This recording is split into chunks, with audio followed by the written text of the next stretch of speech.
La presse togolaise d'ici 5 ans, on a foi à ces états généraux pour qu'à la fin de ces états généraux, les recommandations qui y seront issues soient vraiment appliquées pour que la presse, c'est vrai, il y a cette liberté aujourd'hui, mais pour que la presse retrouve davantage sa liberté et que les journalistes vivent de leur métier et que tout aille mieux.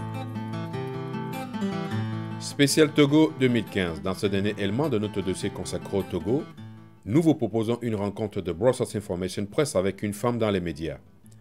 Elle s'appelle Patricia Djisekou et est togolaise. Journaliste et présentatrice de Radio Canal FM à Lomé, la capitale du Togo, elle est la rédactrice en chef de cette radio de très grande écoute depuis 2004 et son apport dans l'exécutif de ces médias est remarquable.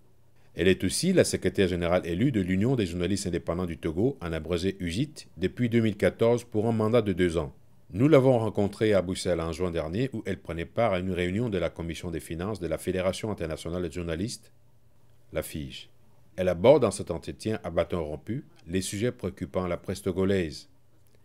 La question du genre et son implication dans les médias, la précarité à laquelle est exposé le journaliste dans l'exercice de sa profession, la corruption, le projet de convention collective interprofessionnelle entre patrons de presse et professionnels des médias, les états généraux de la presse togolaise sont au cœur de cet entretien mené par EcoSat TV.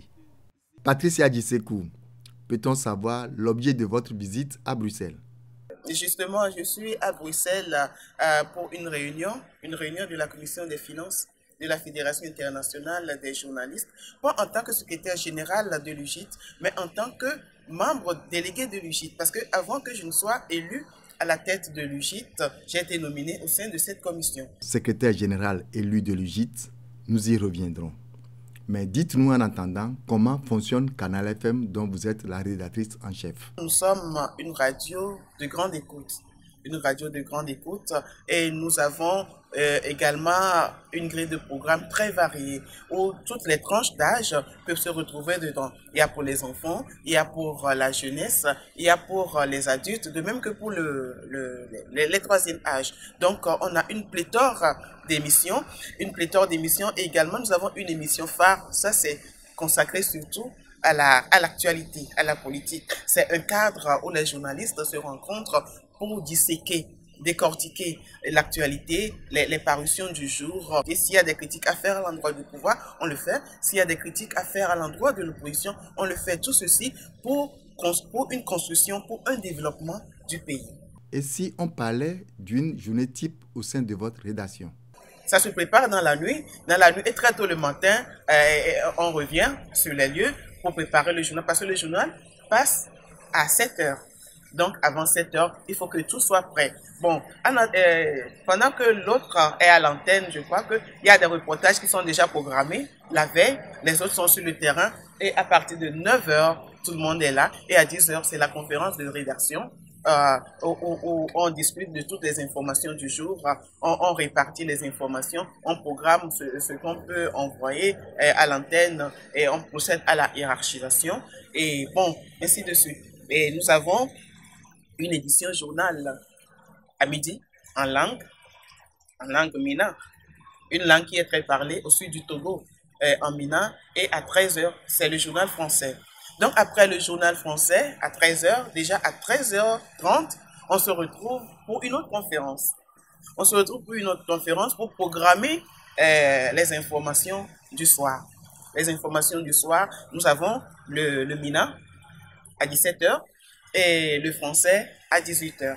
Donc, et après ça, donc déjà lors de la rencontre, lors de la conférence de 13h30, on programme et les informations du soir et les infos du lendemain. Et on programme également les activités qui sont programmées pour le lendemain, ce qui devait être envoyé sur les lieux de reportage, ainsi de suite.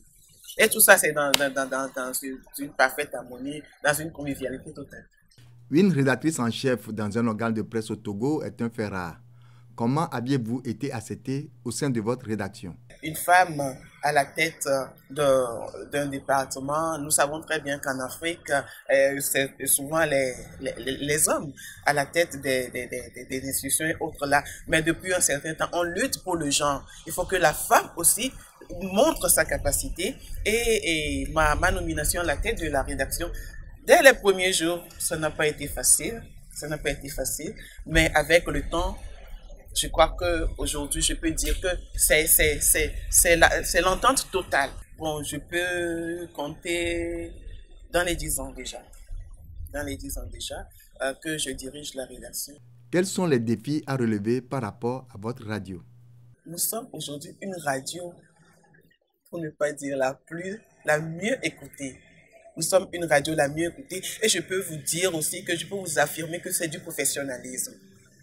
Nous savons très bien que le journaliste est impartial. Le travail se fait dans un professionnalisme digne de ce nom. Chacun connaît son métier, chacun maîtrise sa part et ensemble, dans une cohésion, le travail se passe normalement et on prône le professionnalisme. Du professionnalisme, bien évidemment. Qu'aviez-vous pu mettre en place depuis que vous occupez les fonctions de rédactrice en chef? Avant que je ne vienne à la tête, je ne sois nominée à la tête de la rédaction, il n'y avait pas de conférence de rédaction. On ne faisait pas de conférence de rédaction. On vient, donc les infos, on glane, ainsi de suite. Mais depuis qu'on a institué ça, je crois que ça fait qu'aujourd'hui, si cette information n'est pas programmée, vous n'êtes pas censé la passer à la radio. Donc, il y a un ordre. Avec notre conférence, ça je peux aujourd'hui dire que ça a apporté beaucoup de choses. Ce qui fait que c'est un exemple que les autres organes prennent chez nous pour tenir leur conférence de rédaction. Parce que je peux vous dire aujourd'hui qu'il y a des organes qui ne tiennent même pas de conférence de rédaction. Mais aujourd'hui, c'est un exemple que certains et d'autres organes viennent apprendre chez nous. Abordons à présent votre récente élection à la tête de l'UJIT. Je tire un chapeau à tous les confrères togolais parce que c'est la première fois qu'une femme dirige cette association qui a 20 ans et plus déjà. C'est la première fois qu'une femme vient à la tête de cette association, de cette organisation. Et les élections se sont déroulées dans une parfaite harmonie. Et bon, pour ne pas dire, j'ai été élue avec 62 voix sur 40 et sur 64. Donc, je crois que c'était un accord de tout le monde, si je peux le dire ainsi. Bon, ça a été, comme je le dis, je le répète, dans une parfaite harmonie. Et à la fin, bon, tout le monde était content que mais il y a une femme à la tête de la rédaction. C'est bon, une femme, c'est une maman qui sait entendre, qui sait écouter, qui a de la patience, et ainsi de suite. Donc, il n'y avait pas de problème, tout s'est bien passé. Il est en cours votre mandat. Quels sont les axes clés de votre programme d'action? 2014-2016, parce que c'est 2 ans. Le journaliste togolais ne vit pas de son métier. Le journaliste togolais ne vit pas de son métier. Je m'explique. On travaille, vous avez un bon niveau, vous travaillez, mais à la fin du mois, ce que le journaliste togolais perçoit comme salaire, c'est pas ça. C'est pourquoi je disais que le journaliste togolais ne vit pas de son métier. Maintenant, comment y parvenir? Je puis vous dire qu'avant même mon élection à la tête de l'UJIT, il y a eu du chemin qui a été fait avec le bureau précédent. Donc, on a amorcé le processus de la convention collective. On a amorcé, on a fait des négociations et autres là, mais ça n'a pas abouti. Et nous sommes toujours, c'est une continuité. C'est une continuité. Nous sommes toujours dans cet élan. Comment faire pour qu'on arrive, et avec les patrons, et avec les journalistes, à trouver un terrain d'entente, à signer une convention collective pour protéger les journalistes.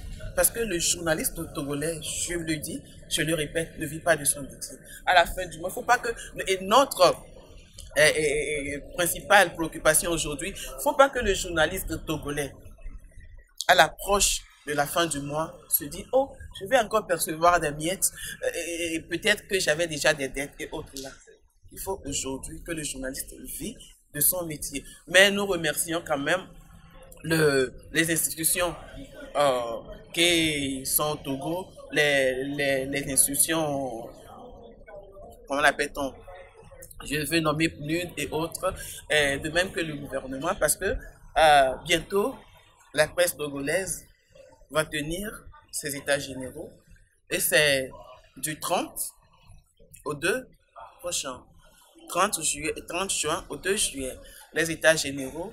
Au cours de ces assises, il y aura beaucoup de choses qui vont être déblayées pour permettre, pour aplanir, et aplanir la voie, pour permettre aux journalistes, à la presse togolaise dans son ensemble, d'émerger. C'est vrai, il y a cette émergence, mais nous voulons en avoir encore plus, encore plus.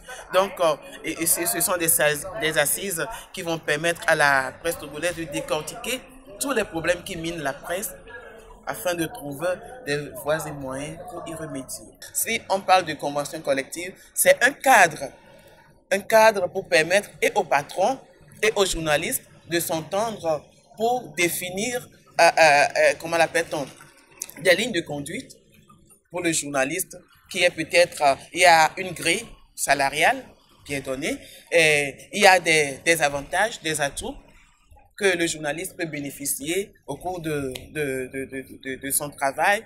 Il y a pour les femmes, par exemple, le congé de maternité. Et pour les femmes, par exemple, lorsque la femme est enceinte, elle doit bénéficier de ce temps-là pour se reposer. Et si elle reprend le service après l'accouchement, donc elle a ce temps pour s'occuper du bébé et au même moment venir au boulot. Donc, c'est des règles.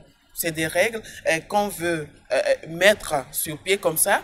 Lorsque le journaliste se verra, comment l'appelle-t-on, opprimé, il peut réagir, tout comme pour le patron. Comment faire pour mettre un frein au problème de Gombo? J'allais dire à la corruption qui gangrène le milieu de la presse et bien naturellement au Togo. Le communiqué final, comme nous l'appelons souvent, c'est un problème qui gangrène non seulement la presse togolaise, mais la presse dans son ensemble, dans presque tous les pays, si je peux le dire ainsi. Ce n'est pas seulement le Togo. Vous avez parlé tout à l'heure de Gombo. Peut-être le Gombo, c'est comme l'appelle-t-on, le nom donné à ce comportement, soit à Abidjan ou bien à Ouaga. Au Togo, souvent nous disons le communiqué final. C'est que à la fin, l'organisateur qui a fini sa rencontre, mais le journaliste qui attend toujours, mais oui, le communiqué final. Et c'est avec ce communiqué final que le journaliste est motivé. Ça ne devrait pas être ainsi si le journaliste est bien payé. Au terme de cet entretien, comment, selon vous, inciter la jeune fille à s'orienter vers le métier de la presse? Aujourd'hui, nous avons de ces instituts de journalisme au Togo. Et les filles, maintenant, se dirigent vers ces institutions. Il y en a plein. Déjà, vous avez donné quelques exemples. Vous venez de donner quelques exemples. C'est des exemples qui incitent.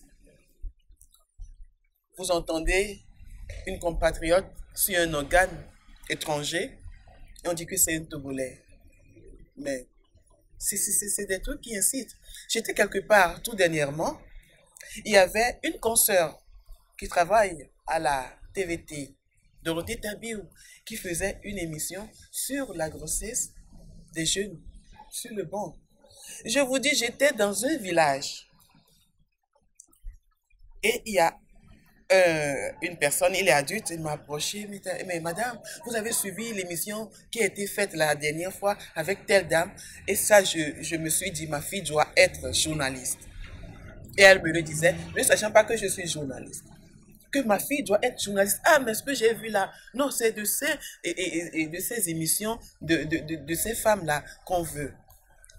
C'est pour corriger l'image de la femme dans les médias que l'UGIT a mis en place l'OTIFEM, Observatoire togolais pour l'image des femmes des médias. Ceci pour ne pas montrer dans les médias que la femme est un objet, la femme est un objet de publicité et autres là, mais la femme sert à quelque chose. Les exemples que vous venez de citer, je le répète, c'est des exemples qui incitent. Si telle femme arrive aujourd'hui à avoir cette place, pas mérite bien sûr, pas mérite, et non pas, c'est pas canapé comme on le dit, promotion pas canapé, non, mais promotion pas mérite. Si ses sœurs, ses consoeurs, ses grandes sœurs arrivent aujourd'hui à avoir cette place pas mérite, pourquoi ça ne peut pas motiver nos jeunes filles sur le banc pour se dire, ah mais je dois aussi devenir quelque chose. Donc, je crois que ce sont ces exemples-là qui peuvent inciter. Et à notre niveau, qu'est-ce qu'on peut faire? Peut-être inviter surtout nos petites sœurs qui sont dans les institutions du journalisme à nos différentes rencontres. On organise des ateliers de formation, des forums, des forats et autres. Les inviter à participer pour découvrir ce que c'est. Vous semblez déborder d'énergie et d'optimisme. Comment vous voyez la presse togolaise d'ici 5 ans? La presse togolaise d'ici 5 ans, on a foi à ces états généraux pour qu'à la fin de ces états généraux, les recommandations qui y seront issues soient vraiment appliquées pour que la presse, c'est vrai, il y a cette liberté aujourd'hui, mais pour que la presse retrouve davantage sa liberté et que les journalistes vivent de leur métier et que tout aille mieux. Tema foju kanabi kilo feche. Tema foju kanabi kilo feche.